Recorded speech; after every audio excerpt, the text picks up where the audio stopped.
Hello વિદ્યાર્થી મિત્રો, હું છું વિજય પટેલ. બાયોલોજીની અંદર આપનું હાર્દિક સ્વાગત કરું છું. આજે આપણે 11 સાયન્સના સંદર્ભમાં પ્રકરણ નંબર 5ની શરૂઆત આપણે કરી દીધી હતી. હવે થોડુંક આપણે આગળ વધીએ. પ્રકરણ 5ના સંદર્ભમાં બાહ્યકાર વિદ્યા અને આજનો આપણો ટોપિક છે બાહ્યકાર વિદ્યાના સંદર્ભમાં આપણે મૂળ વિશે આપણે અભ્યાસ કર્યો તો સ્થાનિક મૂળ, અસ્થાનિક મૂળના સંદર્ભમાં આપણે અભ્યાસ કર્યો તો સોટીમય મૂળતંત્ર કોને કહેવાય, તંતુમય મૂળતંત્ર કોને કહેવાય, એના સાથે આપણે અભ્યાસ કરી ચૂક્યા હતા. આજે આપણે મૂળના પ્રદેશો વિશે આપણે વાત કરવાની છે કે મૂળના પ્રદેશોની અંદર શું સમાવેશ થઈ શકે છે.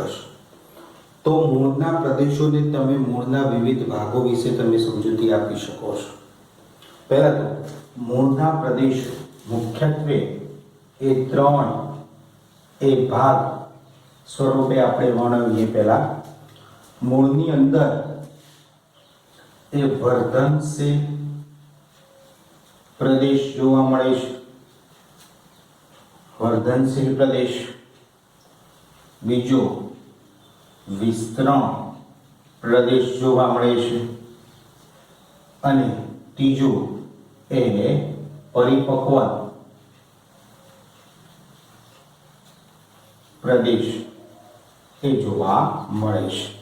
એક વર્ધનશીલ પ્રદેશ, વિસ્તરણ પ્રદેશ અને પરિપક્વન પ્રદેશ, એવા 3 પ્રદેશો તમે જોઈ શકો છો. એના અનુસંધાનમાં આપણે આકૃતિ દ્વારા પ્રશ્નની રૂપરેખા સમજવાનો પ્રયત્ન કરીએ. તો જો કોઈ પણ મૂળ હોય તો મૂળના સંદર્ભમાં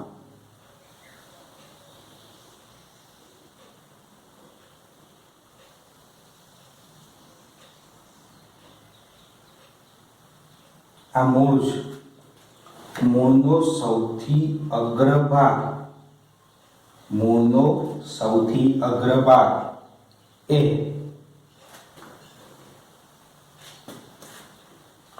એક વર્ધનશીલ કોષોનો સમૂહ દર્શાવે છે. પાતળા અને વર્ધનશીલ કોષોનો સમૂહ, જેને અગ્રીય વર્ધનશીલ પેશી તરીકે ઓળખાય. તો આ જે મેં દોરી છે એ શું છે? અગ્રીય વર્ધનશીલ પેશી છે. મૂળની અગ્રીય વર્ધનશીલ પેશી.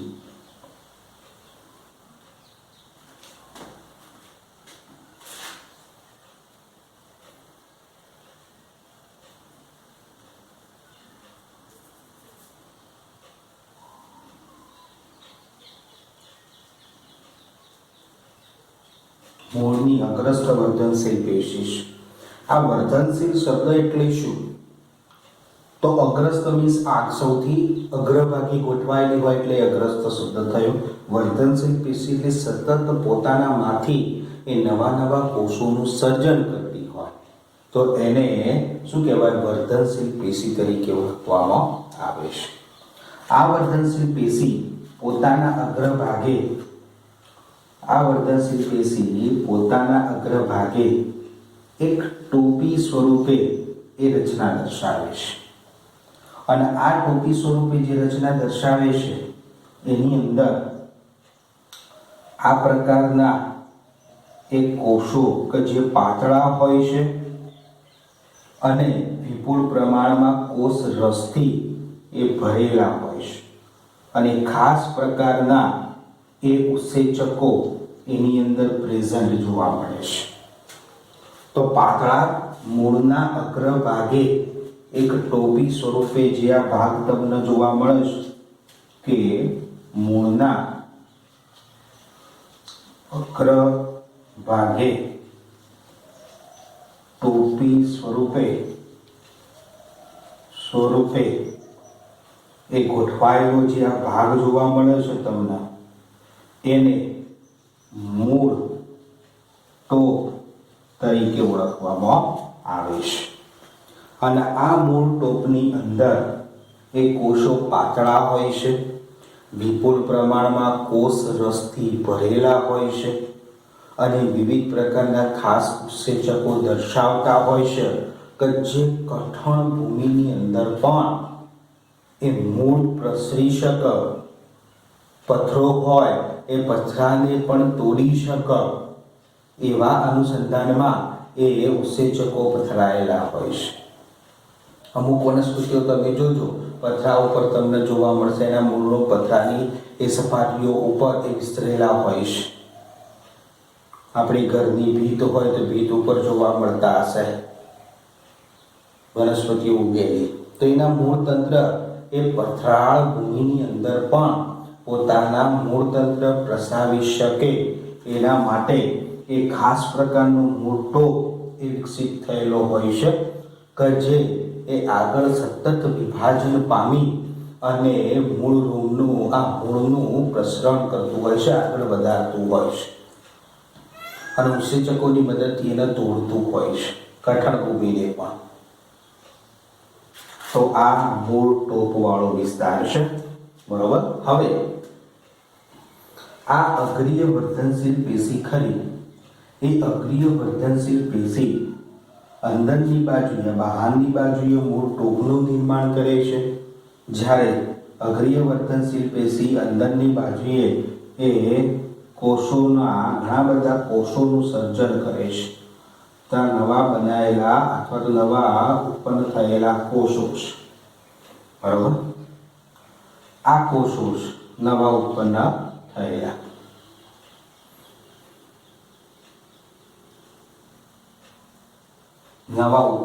કોષો. આ જે નવા ઉત્પન્ન થયેલા જે કોષો ખરા એ નાના હોય છે અને ઓછા પ્રમાણમાં કોષ રસ દર્શાવતા હોય છે.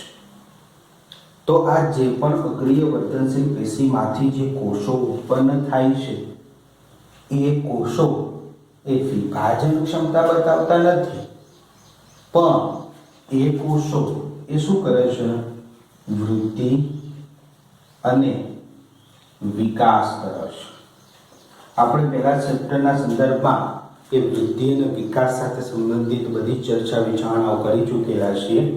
તો કોષ એ નાનો છે, એની અંદર કોષ કેન્દ્ર પણ નાનું છે, કોષ રસ પણ ઓછો છે, અંગિકાઓનું પ્રમાણ પણ ઓછું છે.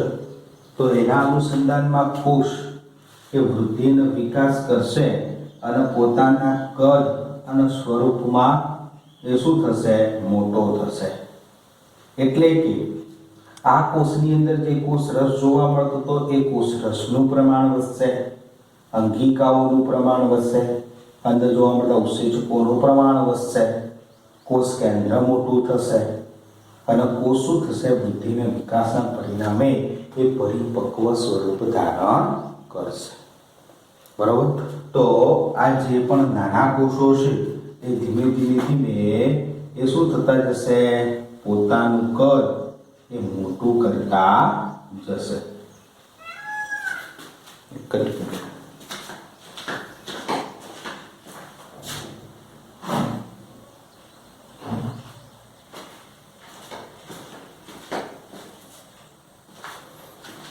તો આ જે પણ નાના કોષો હતા એ નાના કોષો વૃદ્ધિ અને વિકાસના પરિણામે પોતાનું કદ એ મોટું કરતા જશે અને છેવટે એ કેવા બની જશે?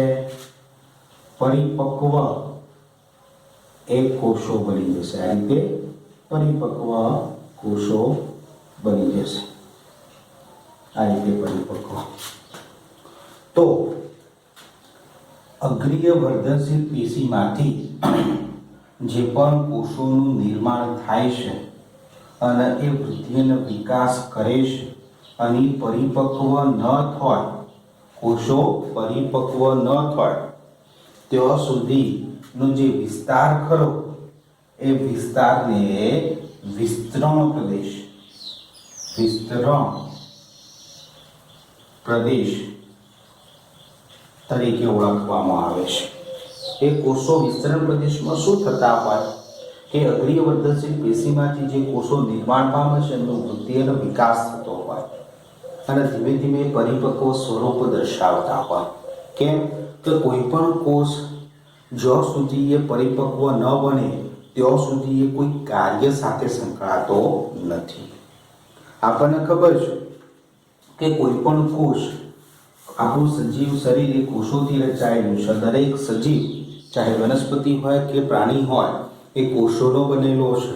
તો કોષ એ આપણા જીવનનો અગત્યનું માધ્યમ એ ગણી શકાય છે. સજીવ શરીરનું એ અગત્યનું માધ્યમ ગણી શકાય છે.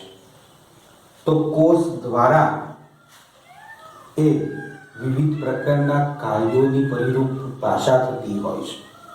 દાખલા તરીકે મૂળના સંદર્ભમાં આપણે જોઈએ કે વિસ્તરણ પ્રદેશના પરિણામે જે પણ એ આ કોષો પરિપક્વ થયા, તો આ પરિપક્વ કોષો થયા, તો આવા પરિપક્વ કોષોના ભાગને પરિપક્વન પ્રદેશ તરીકે ઓળખાય. પરિપક્વન પ્રદેશની અંદર બધા જ કોષો પરિપક્વ થઈ ગયેલા હોય અને હવે એ નિશ્ચિત કાર્ય સાથે શું થાય છે? સંકળાતા હોય. મૂળની અંદર નિશ્ચિત કાર્ય શું હોઈ શકે? થોડુંક વિચારો કે મૂળની અંદર એનું કાર્ય શું છે? સૌથી મહત્વનું તો જમીનમાંથી પાણી અને વિવિધ પ્રકારના ક્ષારોનું એ શોષણ કરવું. તો શોષણ કરવા માટે એ જો મેક્સિમમ સપાટી પ્રાપ્ત થાય એવું કંઈક રચના ઉત્પન્ન થવી જોઈએ કે જે જમીનની અંદર પથરાય અને ચોફેરથી પાણી અને ખનિજ ક્ષારોનું શોષણ કરી શકે. તો એના અનુસંધાનમાં આ પરિપક્વન પ્રદેશ ખરો, આ પરિપક્વન પ્રદેશ અને આ પરિપક્વન પ્રદેશના અધિસ્તરીય કોષો એટલે કે સૌથી બહારની સપાટી ઉપર જોવા મળતા કોષોને અધિસ્તરીય કહેવાય. બરોબર? તો આ કોષો ખરા, આ દિવાલ ખરી, આ સપાટી ખરી, આ સપાટીની અંદર આ જે કોષો ખરા કે જે સૌથી બહારની તરફ એ ગોઠવાયેલા છે. તો બહારની તરફ કોષો જે ગોઠવાયેલા ખરા એના અધિસ્તરીય કોષો કહેવાય. અંદરની તરફ એ કોષો હોય એ બીજી રચનાઓ સાથે સંકળાયેલા હોય. દાખલા તરીકે સૌપ્રથમ આપણે સૌથી બહારના કોષોનો સમૂહ ખરો એ અધિસ્તરીય કોષોની વાત કરીએ તો આ અધિસ્તરીય કોષો ખરા એ અધિસ્તરીય કોષો એ પોતાની બહારની બાજુએ આ રીતે એક પ્રવર્ધ જેવી રચનાઓ ઉત્પન્ન કરશે.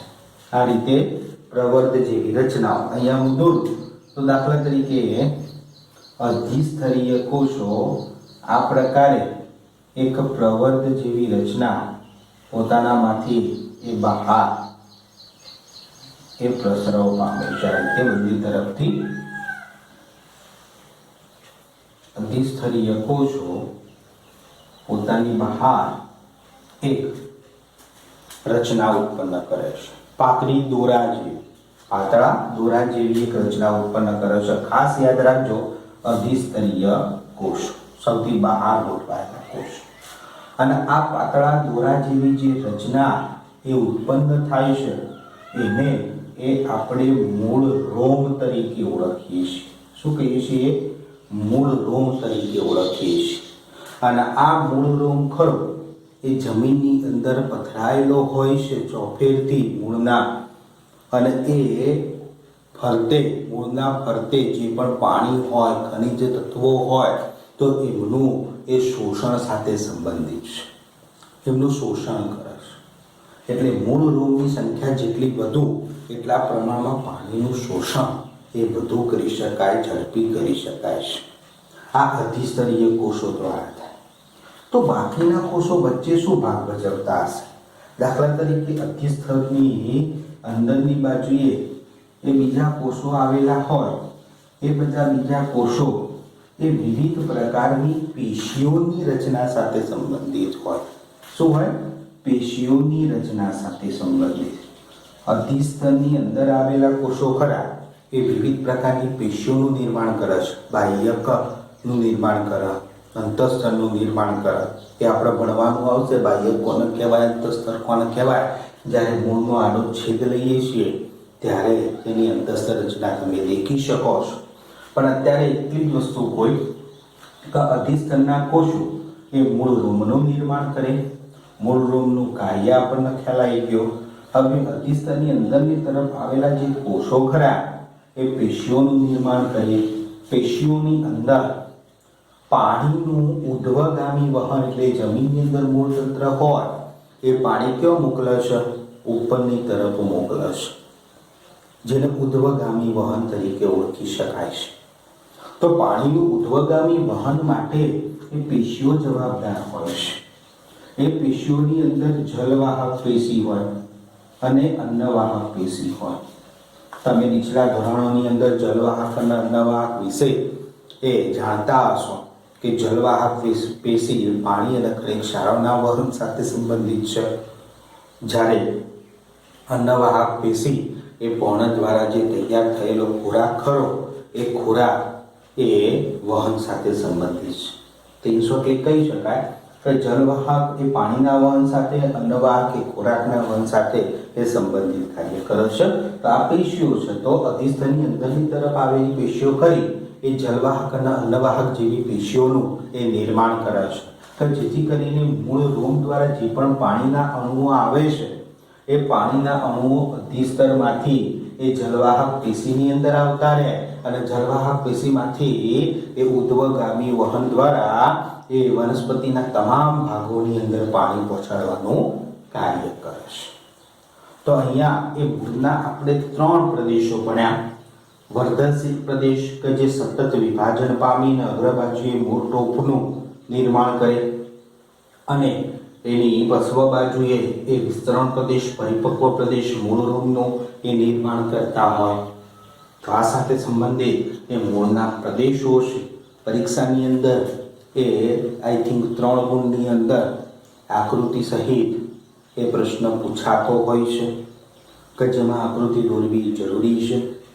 તમારા બુકની અંદર આ પ્રકારની એક સામાન્ય રીતે ફિગર મેં તમને સમજી શકાય એના અનુસંધાનમાં આકૃતિ દોરી છે, પણ તમારા બુકની અંદર જે આકૃતિ દોરી છે એના ઉપર થોડોક ફોકસ કરીએ તો એ જ આકૃતિ આપણે દોરવાની. કેમ કે આપણે બુક જ એ આપણી ગીતા છે, એના અનુસંધાનમાં જ એ આપણે વધારેમાં વધારે એ અભ્યાસ કરીશું અને એ જ વસ્તુને પકડી રાખીશું કે જેથી કરીને પેપર એમાંથી જ નીકળવાનું છે અને એ જ વસ્તુ સાચી પડવાની છે. તો એ આકૃતિ ઉપર થોડુંક ફોકસ કરીએ તો એની અંદર કંઈક આ રીતે જ બતાવી દીધેલું છે. એકદમ સિમ્પલ આકૃતિ એની અંદર આપી દીધેલી છે.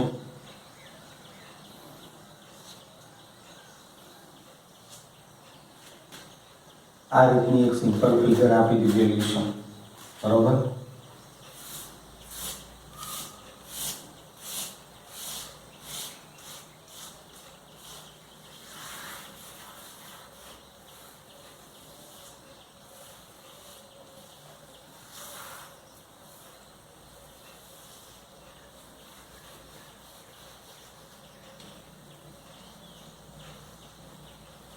આ રીતે આપણે દોરી શકીએ.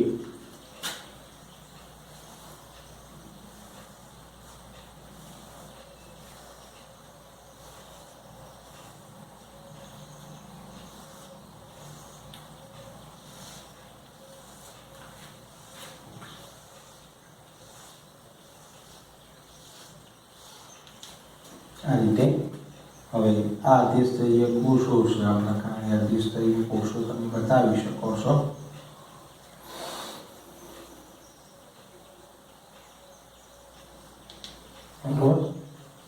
તો અહીંયા આઈડેન્ટિફિકેશન કરીએ કે વર્ધનશીલ પેશી, મૂળ ટોપ,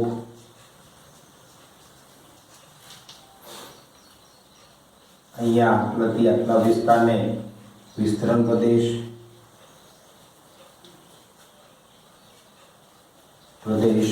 આટલાથી આટલા વિસ્તારને પરિપક્વન પ્રદેશ તરીકે ઓળખી શકાય, બરોબર. આ મૂળ રોમ છે, અધિસ્તર છે. ઓકે, તો આ રીતની આઈડેન્ટિફિકેશન વાળી આકૃતિ સિમ્પલ તમારા બુકની અંદર આપેલી છે. તો એ દોરી અને આ પ્રશ્ન એ તમારે લખવાનો થાય છે. ક્લિયર? ચલો એક વખત શાંતિથી એ તમારી બુકની અંદર પ્રશ્ન વાંચી લો.